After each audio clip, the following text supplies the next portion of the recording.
मध्य प्रदेश में होने वाले उपचुनाव के ताजा आंकड़ों के साथ सभी का स्वागत करते हैं, क्योंकि आज हम बात करेंगे एक एक सीट के लिए आपको सटीक जानकारी। आखिर जमीनी स्तर क्या कहता है और जमीनी स्तर पर किसका पलड़ा भारी है। सबसे पहले बात करें इन 27 सीटों के लिए क्या कुछ आंकड़े हैं। सभी सीटों के लिए एक एक सीट के आपको आंकड़े दिखाने वाले हैं। डबरा विधानसभा सीट इस वक्त जो है सबसे बड़ी हॉट सीट बनती नजर आ रही है, क्योंकि यहां से बीएसपी ने अपने प्रत्याशी संतोष गौड़ को यहां पर टिकट दे दिया है और कांग्रेस से जो नाम निकल कर आ रहे हैं सामने, सत्य प्रकाश काशी परसौड़िया, वृंदावन कोरी में से कांग्रेस यहां पर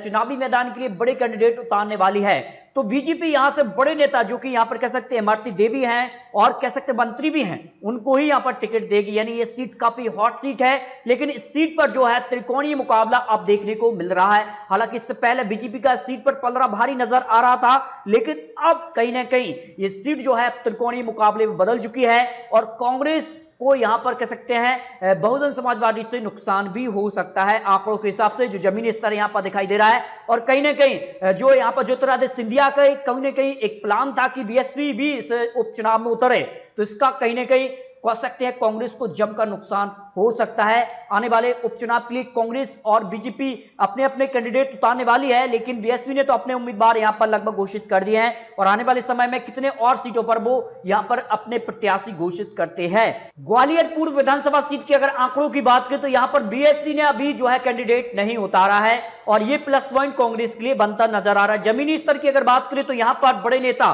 बालेंद्र सुखिया, रश्मि पवार, देवेंद्र शर्मा में से किसी एक को टिकट मिलना तय माना जा रहा है। वही बीजेपी की अगर बात करें तो बीजेपी जो है कांग्रेस से आए यहां पर मुन्ना लाल गोयल को ही यहां पर चुनावी मैदान में उतारने वाली है। लेकिन अगर वो चुनावी मैदान में उतरते हैं तो 2018 के जो इलेक्शन रिजल्ट थे उसके आधार पर जो है कांग्रेस का इस सीट पर यहां पर आंकड़ा भारी नजर आ रहा है। यानी ग्वालियर पूर्व जो कि यहां पर कह सकते हैं ज्योतिरादित्य सिंधिया का मेन गढ़ माना जाता है, लेकिन इस गढ़ में भी कह सकते हैं कांग्रेस को यहां पर जीत मिल सकती है हालात के अनुसार जो यहां पर आंकड़े निकलकर सामने आ रहे हैं। अब देखिए ग्वालियर विधानसभा सीट की अगर बात करें तो इस सीट पर जो भी अभी फिलहाल यहां पर कह सकते हैं बहुजन समाज पार्टी ने प्रत्याशी नहीं उतारे हैं, लेकिन आने वाले समय में क्या एसपी भी अपने प्रत्याशी उतारने वाली है। हालांकि बहुजन समाज पार्टी उपचुनाव के लिए अपने प्रत्याशी उतारते नहीं है, लेकिन हालात को देखते हुए जो जमीनी स्तर है उसको देखते हुए बहुजन समाज पार्टी ने इस उपचुनाव में अपने प्रत्याशी उतारे हैं। कहीं ना कहीं अगर एक दो सीट वो निकाल लेती हैं तो कांग्रेस का खेल यहां पर बिगड़ सकता है और कहीं ना कहीं ज्योतिरादित्य सिंधिया की यहां पर कुछ बड़ी यहां पर साठगांठ हो सकती है, ऐसी खबरें यहां पर हैं। कहीं ना कहीं इसको लेकर यहां पर कह सकते हैं बड़ा खेल भी हो सकता है और आने वाले समय में अगर बीजेपी कुछ कम सीट और बीएसपी ने कुछ सीट निकाल ली तो यकीनन जो है यहां पर किंग मेकर की भूमिका में आ सकती है बीएसपी। इस कारण से जो है बीएसपी ने अपने उम्मीदवार उतारे हैं, लेकिन आने वाले समय में क्या और भी उम्मीदवार उतारेगी ये भी काफी महत्वपूर्ण है। बीजेपी जो है कांग्रेस से आए विधायक को ही यहां पर कह सकते हैं कि टिकट देने वाली, यानी प्रद्युमन को ही यहां पर बीजेपी चुनावी मैदान में ग्वालियर से उतारने वाली है। अब देखिए यहां पर अगर बात की तो गोहद विधानसभा सीट के लिए क्या कुछ आंकड़े यहां पर हैं। गोहद की अगर बात की तो यहां पर त्रिकोणीय मुकाबला देखने को मिल रहा है। यहां पर अगर बात की तो बीएसपी ने यहां पर जसवंत पटवारी को यहां पर चुनावी मैदान में उतारा है और कांग्रेस की तरफ से मेवाराम जाटव, अनीता चौधरी, संजू जाटव और रामनारायण हिंटोरिया का नाम सामने है। तो बड़ा सवाल यह है कि बीजेपी अब किसको यहां पर चुनावी मैदान में उतारने वाली है। यहां पर अगर बीजेपी जो है कांग्रेस से आए विधायक को ही यहां पर टिकट देगी तो फिर क्या उनको यहां पर जनता फिर से वो बहुमत देगी जो 2018 में दिया था, ये बड़ा सवाल है। और गोहद के लिए अब त्रिकोणीय मुकाबला है और यहां पर कांग्रेस का पलड़ा यहां पर भारी है, लेकिन कहीं ना कहीं यहां पर बीएसपी के आने से इस सीट पर जो है कहीं ना कहीं अब त्रिकोणीय मुकाबला देखने को मिल रहा है। हालांकि इससे फायदा बीजेपी को हो सकता है, लेकिन फिर भी कांग्रेस का सीट पर जो है पलड़ा भारी नजर आ रहा है। अब देखिए मेहगांव विधानसभा सीट के लिए भी यहां पर बहुजन समाज पार्टी ने यहां पर कैंडिडेट उतार दिए हैं, यानी योगेश नेप सिंह को यहां पर चुनावी मैदान में बीएसपी ने अपना कैंडिडेट बनाया है। तो कांग्रेस की तरफ से यहां पर हेमंत कटारे, चौधरी राकेश सिंह का नाम सामने है। ओपीएस परसौड़िया को चुनावी मैदान में बीजेपी उतारने वाली है। हालांकि सीट पर जो है अब कहीं ना कहीं त्रिकोणीय मुकाबला है, अब किसका पलड़ा भारी है इस पर भी आप कुछ आंकड़े यहां पर दिखाने वाले हैं। देखिए यहां पर अगर बात करें तो अंबा विधानसभा सीट पर भी बीएसपी ने जो है अपने कैंडिडेट उतार दिए हैं, यानी भानु प्रताप सिंह सकवार को यहां पर चुनावी मैदान में उतारा है। तो कांग्रेस की तरफ से सत्य प्रकाश सकवार और सौरभ सोलंकी का नाम यहां पर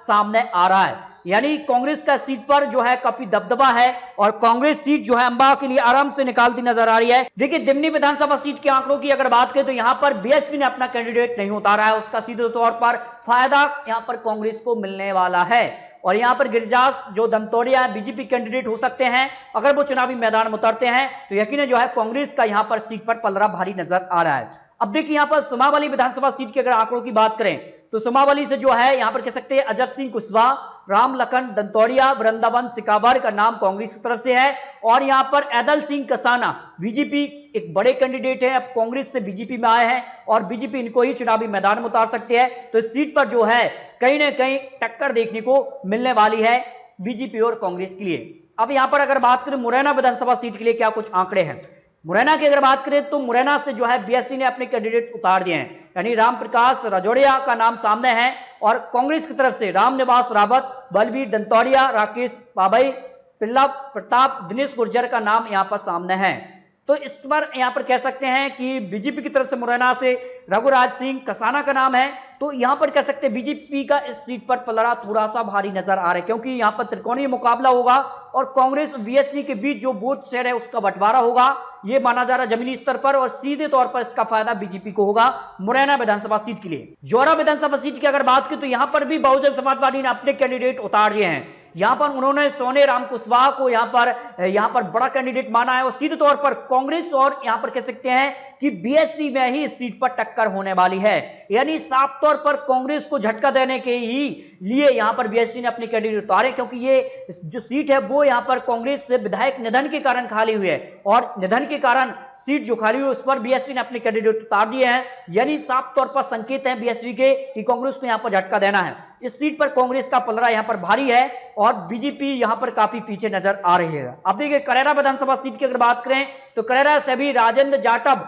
को यहां पर बीएसपी ने अपना कैंडिडेट माना है, और यहां पर कांग्रेस की तरफ से अगर बात करें शंकुतला सटीक और प्रागीलाल जाटव में से किसी को एक को टिकट मिलना तय माना जा रहा है। जसवंत जाटव को बीजेपी टिकट दे सकती है, लेकिन संशय बना हुआ बीजेपी के लिए, क्योंकि कम से कम 10 का यहां पर टिकट कट सकता है जो कांग्रेस से निकलकर बीजेपी में विधायक आए, ऐसी खबर यहां पर चल रही है। सीट पर जो है कांग्रेस का पलड़ा भारी है। अब देखिए यहां पर अगर बात करें तो पोहरी विधानसभा सीट पर भी यहां पर बीएसपी ने अपने कैंडिडेट उतार दिए हैं, यानी कैलाश कुशवाहा को यहां पर टिकट दिया है। हरिवल्लभ शुक्ला, रामनिवास रावत और प्रद्युमन वर्मा का नाम यहां पर कांग्रेस की तरफ से है, यानी साफ तौर पर सीट पर भी त्रिकोणीय मुकाबला देखने को मिल रहा है। सुरेश धाकड़ को बीजेपी टिकट दे सकती है, लेकिन बड़ा सवाल यह है कि यहां पर त्रिकोणीय मुकाबला है और इसका फायदा बीजेपी को मिल सकता है। हालांकि इससे पहले जो है कांग्रेस का पलड़ा जमीनी स्तर पर भारी था, लेकिन अब यहां पर त्रिकोणीय मुकाबला, इसका फायदा बीजेपी को इस सीट पर होता नजर आ रहा है। आगर के आंकड़ों की बात करें तो आगर विधानसभा सीट जो है बीजेपी विधायक के निधन के कारण खाली हुई है, यानी 27 सीटों में से अगर एक सीट जो है बीजेपी 2018 में जीती थी वो है आगर विधानसभा सीट, जो कि बीजेपी विधायक निधन के कारण खाली हुई है। ऐसे में बड़ा सवाल यह है कि 26 सीट ऐसी हैं जो बीजेपी जो है हार चुकी थी और कांग्रेस ने 2018 में इन सीटों पर जीत दर्ज की थी। तो क्या 2018 के तर्ज पर अगर चुनाव हो जाता है तो कांग्रेस को जमीनी स्तर पर काफी लाभ इस वक्त दिखाई दे रहा है आंकड़ों के हिसाब से, लेकिन बड़ा सवाल यह है कि इस सीट पर बीएसपी ने अपना कैंडिडेट नहीं उतारा है, यानी साफ तौर पर बीएसपी कांग्रेस का वोट शेयर कम करने के लिए ही अपने प्रत्याशी उतारने वाली है इस उपचुनाव में आंकड़ों के हिसाब से। बदनावर विधानसभा सीट के आंकड़ों की बात करें तो यहां पर भी बीएसपी ने अपने कैंडिडेट नहीं उतारे हैं, और कांग्रेस की तरफ से मनोज गौतम, कुलदीप बुंदेला, आशीष धाकड़, ध्रुव नारायण सिंह का नाम सामने है। बीजेपी की अगर बात करें तो बीजेपी यहां पर राजवर्धन सिंह जो कि कांग्रेस निकल कर आए हैं उनको ही चुनावी मैदान में उतारने वाली है, लेकिन इस सीट पर जो है कांग्रेस का पलड़ा भारी यहां पर दिखाई दे रहा है। अब देखिए सुभासरा विधानसभा सीट के आंकड़ों की बात करें तो सुभासरा से जो है यहां पर कह सकते हैं कि सीट पर टक्कर हो सकती है, क्योंकि हरदीप सिंह डंक एक बड़े कैंडिडेट माने जाते हैं, कांग्रेस में पहले थे लेकिन अब बीजेपी में आ गए हैं, और इस सीट पर जो है काफी कड़ी टक्कर यहां पर देखने को मिल सकती है। हालांकि उनको टक्कर देने के लिए कांग्रेस यहां पर राकेश पाटीदार, ओम सिंह भाटी और मनोज मुजाफदिया को यहां पर टिकट देने वाली है, तो यहां पर कड़ी टक्कर देखने को मिल सकती है। अब देखिए हाटपिपलिया विधानसभा सीट के भी आंकड़ों की बात करें तो यहां पर मनोज चौधरी जो कि कांग्रेस से निकलकर बीजेपी में आ चुके हैं और बीजेपी इनको ही टिकट देने वाली है, लेकिन अगर उनको टिकट मिलता है तो यकीनन जो है कांग्रेस का सीट पर पलड़ा भारी होगा, क्योंकि राजवीर सिंह बघेल और अशोक कप्तान में से कांग्रेस टिकट देने वाली है, और ऐसे में कांग्रेस का हाटपिपलिया विधानसभा सीट पर जमीनी स्तर पर जो है आंकड़ा भारी नजर आ रहा है। अब देखिए सांबेर विधानसभा सीट जो है उपचुनाव की सबसे बड़ी सीट यहां पर बनी हुई है, क्योंकि शामली विधानसभा सीट प्रेमचंद गुड्डू कांग्रेस में आ चुके हैं, बीजेपी के बड़े कैंडिडेट थे, और कहीं ना कहीं जो तुलसी सिलावट है उनके यहां पर बीजेपी में आने से जो है प्रेमचंद गुड्डू नाराज थे और इस कारण से कांग्रेस ज्वाइन की है उन्होंने, और कांग्रेस उनको ही चुनावी मैदान में उतारने वाली है। ऐसे में इस सीट पर शामली पर भी काफी कड़ी टक्कर यहां पर देखने को मिल सकती है, और यहां पर कह सकते हैं कि क्या तुलसी सिलावट यहां पर बड़े मंत्री पद हैं और यहां पर कह सकते हैं कि क्या इनको यहां पर प्रेमचंद गुड्डू टक्कर दे पाएंगे, ये बड़ा सवाल बना हुआ है। कांग्रेस से गए बिसासु लाल सिंह को ही बीजेपी टिकट देने वाली, क्योंकि बड़े कैंडिडेट माने जाते हैं, और यहां पर कांग्रेस की तरफ से ममता सिंह, उमाशंकर कोई, विश्वासनाथ सिंह, बिसासु लाल उलाला और रेवा सिंह का नाम सामने है। सांची विधानसभा सीट की अगर बात करें तो प्रभु राम चौधरी एक बड़ा नाम है और अब वो बीजेपी ज्वाइन कर चुके हैं। ऐसे में बीजेपी उनको ही टिकट देगी, ये तो लगभग तय माना जा रहा है।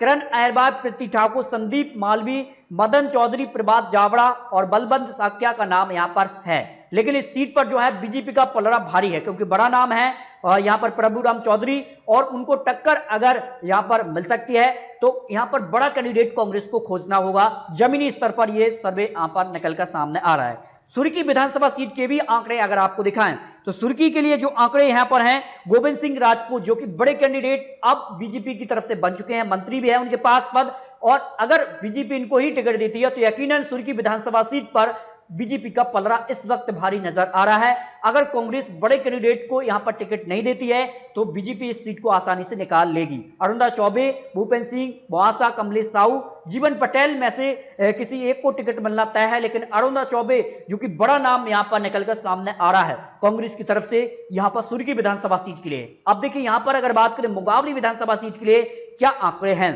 हालांकि विधानसभा उपचुनाव के अगर आंकड़ों की बात करें तो कांग्रेस का सीट पर पलड़ा भारी पहले से रहा है, वो जीत भी तो उन्होंने दर्ज की थी, और प्रद्युमन सिंह दांगी, विजय प्रताप उर्फ अनुराजा का नाम यहां पर कांग्रेस की तरफ से निकलकर आ रहा है सामने। और मुंगावली की अगर बात करें तो ब्रजेंद्र सिंह यादव जो अब बीजेपी में आ चुके हैं, उनको अगर बीजेपी टिकट देती है तो यकीनन जो है कांग्रेस का सीट पर पलड़ा भारी नजर आ रहा है। अब देखिए अशोकनगर विधानसभा सीट के भी आंकड़े आपको दिखाएं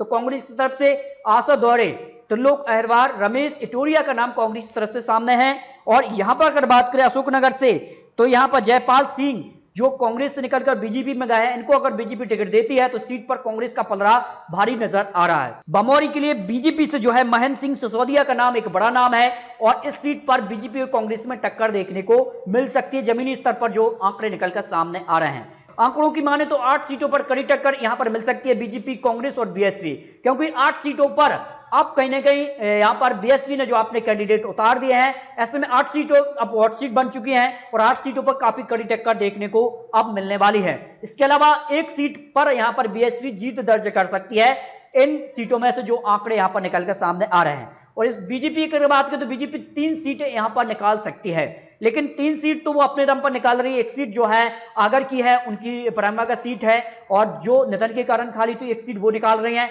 और आराम से यहां पर इमरती देवी भी एक बड़ा नाम है, इमरती देवी, प्रभुराम चौधरी, यहां पर गोविंद सिंह राजपूत और यहां पर तुलसी सिलावट, ये वो कुछ नाम है जो आराम से सीटें निकाल रहे हैं, लेकिन लगभग उनका अभी कहना मुश्किल है कि वो निकाल पाएंगे या नहीं। लेकिन 8 सीटें जो यहां पर कह सकते काफी टक्कर है, अगर बीजेपी 8 सीट वो निकाल लेती हैं जो बड़े नाम उनके हैं, तो आराम से जो है 11 सीटों तक बीजेपी का आंकड़ा पहुंच रहा है, और वो बहुमत का जो आंकड़ा है उनको 9 सीट चाहिए, वो आराम से वो प्राप्त करते नजर आ रहे हैं अगर वो 8 सीट निकालते हैं तब। अब देखिए कांग्रेस के अभी जो स्थिति में है जमीनी स्तर पर जो आंकड़े हैं, 15 सीट कांग्रेस आराम से निकालती नजर आ रही है।